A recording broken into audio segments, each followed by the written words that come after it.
After the war, le jazz caught on big time in Paris. Montmartre's Harlem of Paris was jumping. Rue Fontaine became its main drag with lots of jazz clubs on it. This was a hotbed for the French craze for everything black. The French, after World War I, are fascinated with this notion of the other, and the other right in front of them, the other performing on the stages in front of them. Not just out in Tahiti, in Fort-de-France, in Dakar, but actually on the stages of Montmartre. The African American comes to embody that colonial other and to embody it on the ground in Paris.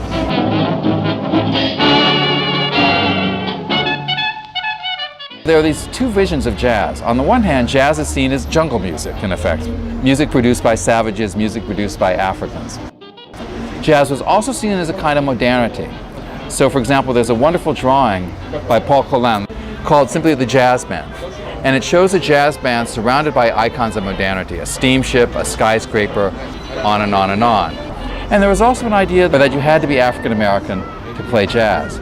One of the things this meant was that black people, who really were not musicians at all, basically had no talent, who nonetheless got jobs in jazz bands purely because they were black, right? So it wasn't just the music, it was also the racial image of the music that became important.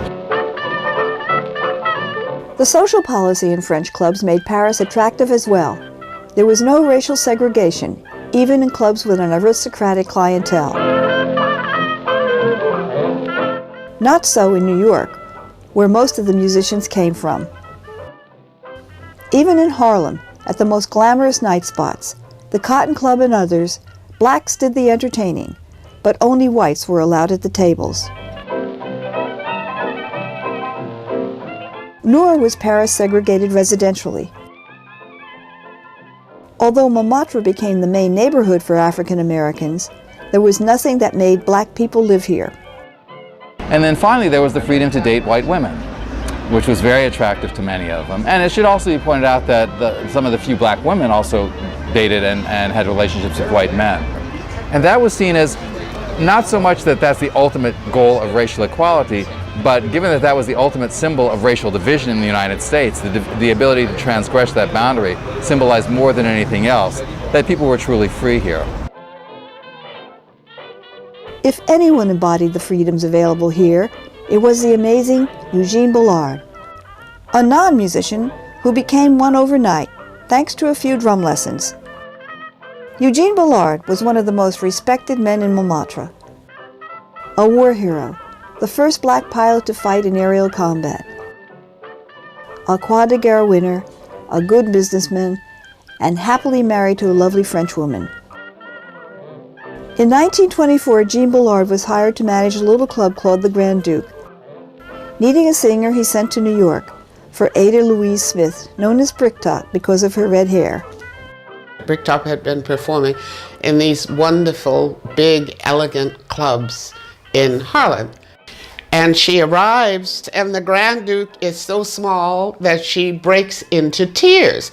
However, she just pulled up her breeches and got on with it, because what she was a trooper. She sang, and she became the hostess of the Grand Duke. It became the in place to perform, but it also became the in place for celebrities.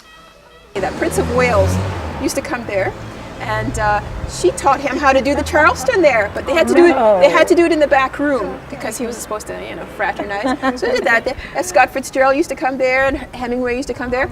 Cole Porter used to come there, and there was a point of rivalry between Cole Porter and F. Scott Fitzgerald. F. Scott Fitzgerald said, "I knew her when she was over there at the Grand Duke." Cole Porter says, "Oh yeah?" And he invited her down to his house in the south of France. Right? And he wrote the song Miss Otis Regrets for her. Oh my God. So you know that song? Yes, indeed, I do. indeed. So that was fought out on this corner here. Miss Otis regrets she's unable to lunch today. Miss Otis regrets she's unable to lunch today.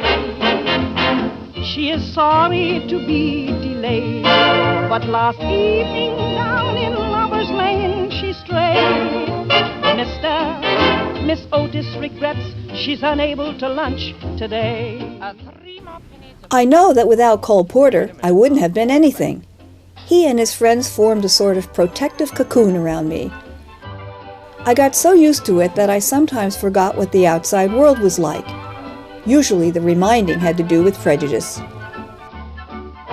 Part of what I love about the Grand Duke is that that interaction is happening on every level. So performer to audience, Bricktop to the Prince of Wales, but then the Prince of Wales to the African at the table next door.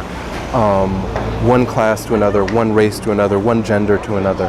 That kind of conversation, but it extends to the kitchen, where a young African-American writer, Langston Hughes, an aspiring poet at the time, not the poet laureate of Harlem that we now think of him as being. I mean, at that time, a young man who actually had traveled first on a steamer to Africa, but then ends up in Paris, almost penniless, working as a busboy at this restaurant, the Grand Duke. One of the best evocations of that club scene is a poem that Langston Hughes wrote in that period, and it's called Jazz Band in a Parisian Cabaret. The speaker in the poem starts out commanding the jazz band to play, saying, "Play it, jazz band, play it." And play it for the different kinds of audiences that would come to a place, the counts, the ladies, the school teachers on a spree. And then what the poem does is it tries to figure the conversation that's represented in the music itself by different languages. So it's as if the trumpeter in one language, a kind of martial Germanic language, is saying, "Mein Gott." It's as if the drummer is saying with a little bit of swing, "Parece una rumba." It's as if the bassist is underlying saying, "Mais oui, yes, yes, yes," giving you a kind of foundation to the music. So it gives you a sense of the fabric of the music itself, and at the same time gives you a sense of the club scene. Date a girl, then stop to hurry her right downtown to some big party as soon to do the rap